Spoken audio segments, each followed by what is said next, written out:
O Mahabharata, de Krishna Dvaipayana Vyasa. Livro 5.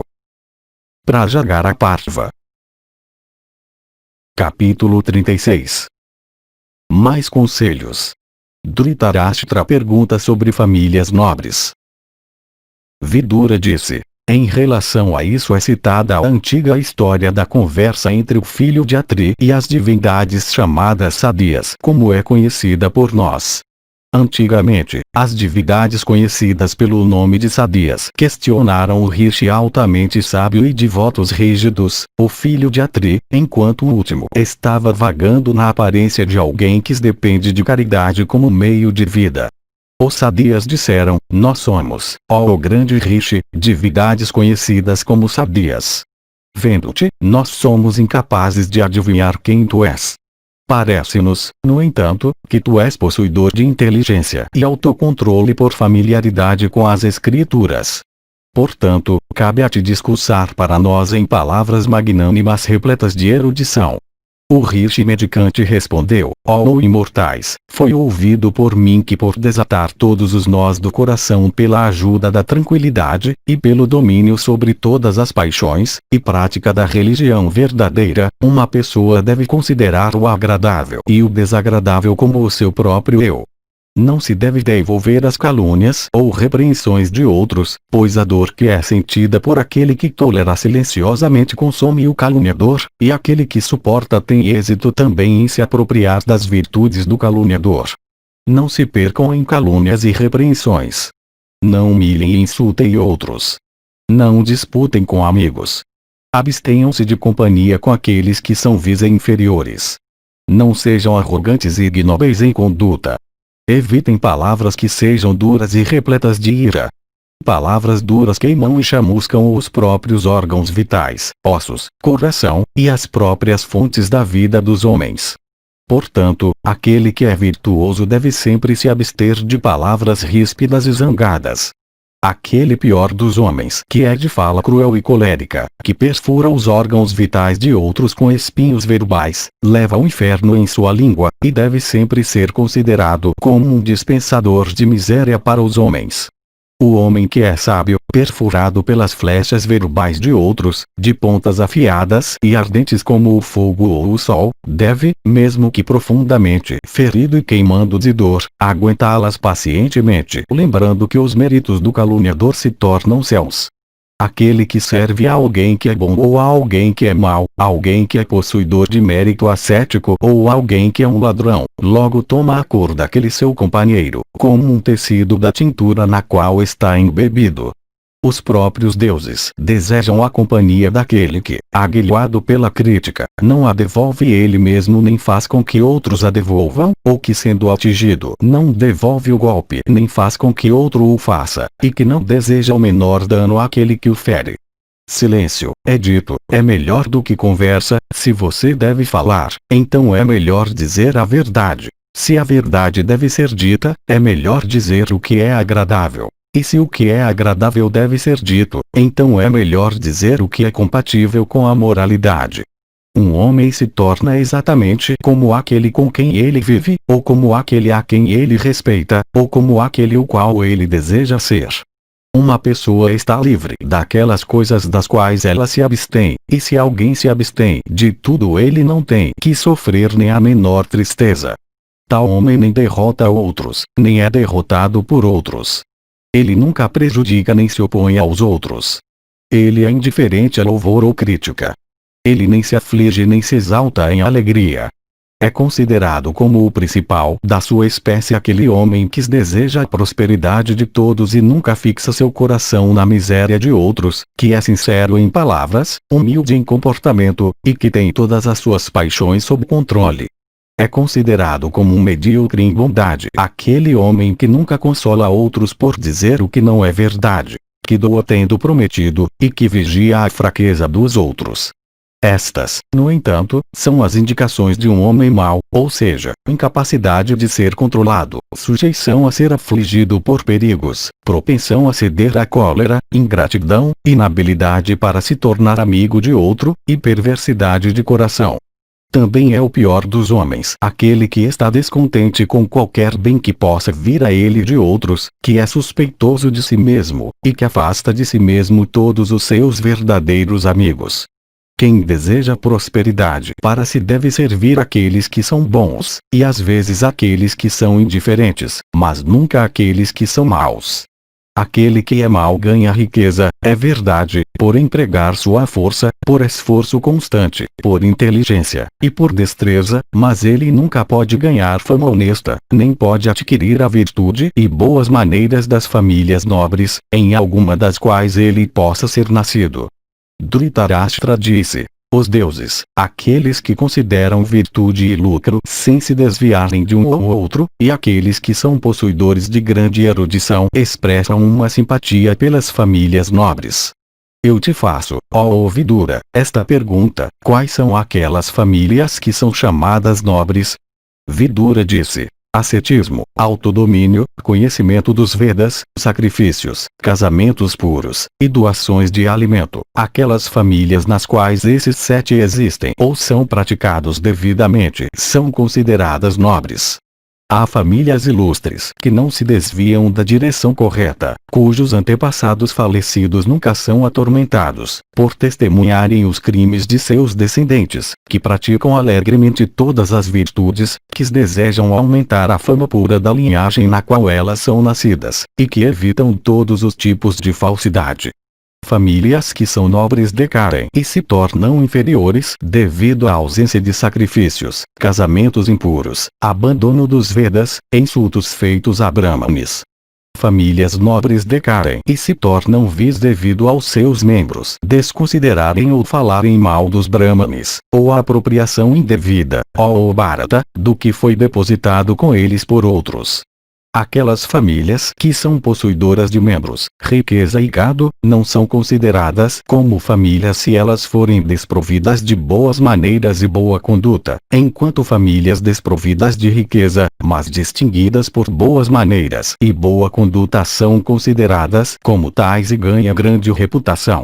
Portanto, boas maneiras e boa conduta devem ser mantidas com cuidado, pois, quanto à riqueza, ela vem e vai. Aquele que é desprovido de riqueza não é realmente necessitado, mas aquele que é desprovido de boas maneiras e conduta está realmente em miséria.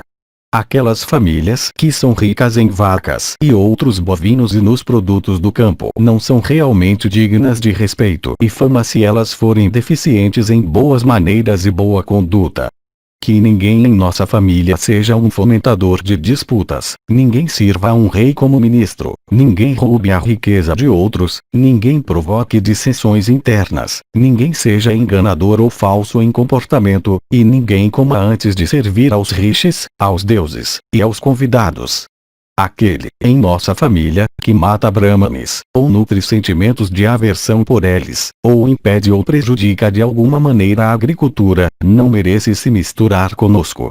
Palha, para um assento, chão, para se sentar, água, para lavar os pés e o rosto, e, em quarto lugar, palavras agradáveis, esses nunca faltam nas casas dos bons. Homens virtuosos, dedicados à prática de ações virtuosas, quando desejosos de entreter convidados, têm essas coisas prontas para serem oferecidas com reverência. Como a árvore de sândalo, ó rei, embora fina, é capaz de suportar pesos que as madeiras de outras árvores mais grossas não podem. Assim aqueles que pertencem a famílias nobres, são sempre capazes de aguentar o peso de grandes cuidados, que homens comuns não podem. Não é amigo aquele cuja raiva inspira temor, ou que deve ser servido com medo. Aquele, no entanto, em quem uma pessoa pode depositar confiança como em um pai, é um amigo verdadeiro. Outras amizades são relações triviais. Aquele que se comporta como um amigo, mesmo que não relacionado por nascimento de sangue, é um amigo verdadeiro, o refúgio real, e um protetor. Aquele cujo coração é instável, ou que não serve aos idosos, ou que tem uma disposição desassossegada não pode fazer amigos. Sucesso na realização de objetivos abandona a pessoa cujo coração é instável, ou que não tem controle sobre sua mente, ou que é um escravo de seus sentidos, como cisnes abandonando um tanque cuja água foi secada. Aqueles que têm mentes fracas cedem à raiva de repente e ficam satisfeitos sem causa suficiente, eles são como nuvens que são tão inconstantes. As próprias aves de rapina se abstêm de tocar os corpos mortos daqueles que tendo sido servidos e beneficiados por amigos são ingratos com os últimos. Sejas pobre ou sejas rico, tu deves respeitar teus amigos. Até que o serviço seja pedido, a sinceridade ou não dos amigos não pode ser conhecida. Tristeza mata a beleza, tristeza mata a força, tristeza mata a compreensão, e tristeza causa doença. Aflição, em vez de ajudar a aquisição de seu objetivo, seca o corpo, e torna contentes os inimigos de alguém. Portanto, não cedas à aflição. Homens repetidamente morrem e renascem. Repetidamente eles definham e crescem. Repetidamente eles pedem ajuda a outros, e a eles mesmos ajuda é pedida. Repetidamente eles lamentam e são lamentados. Felicidade e tristeza, abundância e falta, lucro e perda, vida e morte são compartilhados por todos na devida ordem. Portanto, aquele que é autocontrolado não deve se regozijar na alegria nem se queixar na tristeza. Os 6 sentidos estão sempre agitados. Através do mais predominante entre eles a compreensão de uma pessoa escapa em proporção à força que ele assume, como a água de um vaso através de seus buracos. Dhritarashtra disse: o rei Yudhishthira, que é como uma chama de fogo, foi enganado por mim. Ele certamente exterminará em batalha todos os meus filhos perversos. Tudo, portanto, me parece estar repleto de perigo, e a minha mente está cheia de ansiedade. Ó tu de grande inteligência, dize-me palavras que possam dissipar a minha ansiedade. Vidura disse: ó impecável, em nada mais do que conhecimento e ascetismo, em nada mais do que controle dos sentidos, em nada mais do que abandono total da avareza, eu vejo o teu bem. O medo é dissipado pelo autoconhecimento. Por ascetismo uma pessoa obtém o que é grandioso e valioso. Por servir aos superiores erudição é adquirida. E paz é obtida por autodomínio. Aqueles que desejam salvação sem terem adquirido um mérito obtenível por meio de doações, ou aquele que é alcançável pela prática do ritual dos Vedas, não viajam pela vida livres de raiva e aversão.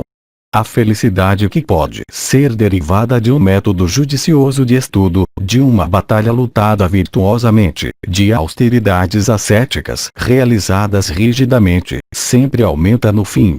Aqueles que não estão mais em paz com seus parentes não conseguem dormir mesmo que eles recorram a camas bem feitas. Nem eles, ó rei, derivam algum prazer de mulheres, ou dos hinos laudatórios de bardos e elogiadores. Tais pessoas nunca podem praticar virtude. A felicidade nunca pode ser deles neste mundo. Honras nunca podem ser deles, e a paz não tem encanto para eles. Conselhos que são para o seu benefício não os agradam. Eles nunca adquirem o que não têm, nem conseguem manter o que eles têm. Ó rei, não há outro fim para semelhantes homens exceto a destruição. Como leite é possível em vacas, ascetismo em brahmanes, e inconstância em mulheres, assim temor é possível de parentes. Numerosos fios finos de comprimento igual, reunidos, são capazes de suportar, por causa da força dos números, o constante rolar da peteca sob eles. O caso é o mesmo com parentes que são bons, ó touro da raça Bharata. Separados uns dos outros, tições ardentes produzem somente fumaça, mas juntos eles resplandecem em uma chama poderosa. O caso é o mesmo, ó Dhritarashtra, com parentes. Aqueles, ó Dhritarashtra, que maltratam brahmanes, mulheres, parentes e vacas logo caem de suas bases, como frutas que estão maduras. E a árvore que fica sozinha, embora gigantesca e forte e enraizada, tem o seu tronco logo quebrado e torcido por um vento poderoso. Aquelas árvores, no entanto, que crescem unidas firmemente, são competentes devido à mútua dependência de resistir a ventos mais violentos ainda. Dessa maneira aquele que está sozinho, embora dotado de todas as virtudes, é considerado por inimigos como capaz de ser derrotado como uma árvore isolada pelo vento. Parentes, além disso, por dependência mútua e ajuda mútua, crescem juntos, como hastes de lótus em um lago. Estes nunca devem ser mortos, isto é, brahmanes, vacas, parentes, crianças, mulheres, aqueles cujo alimento é comido, e aqueles também que se entregam pedindo proteção.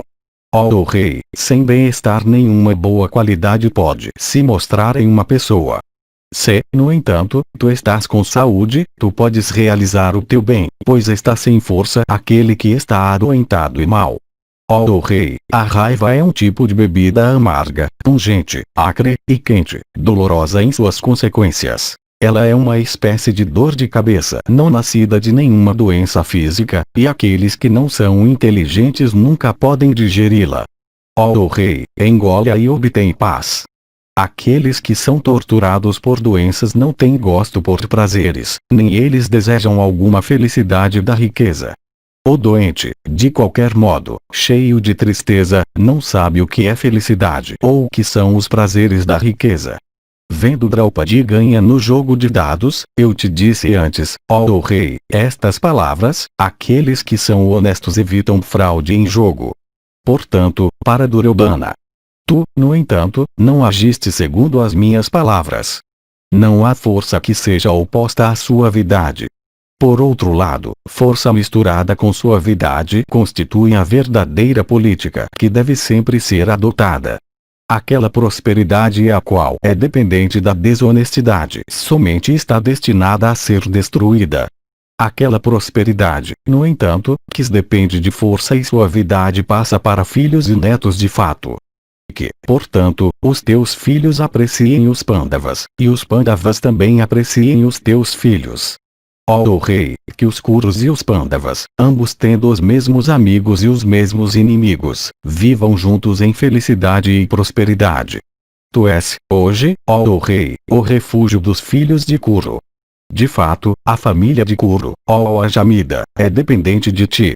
Ó majestade, preservando a tua fama imaculada, trata com carinho os filhos de Pandu, afligidos como eles estão com os sofrimentos do exílio.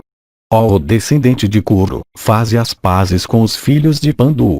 Não deixes os teus inimigos descobrirem as tuas falhas. Todos eles, ó Deus entre homens, são devotados à verdade. Ó rei de homens, retira Duryodhana de seus maus caminhos.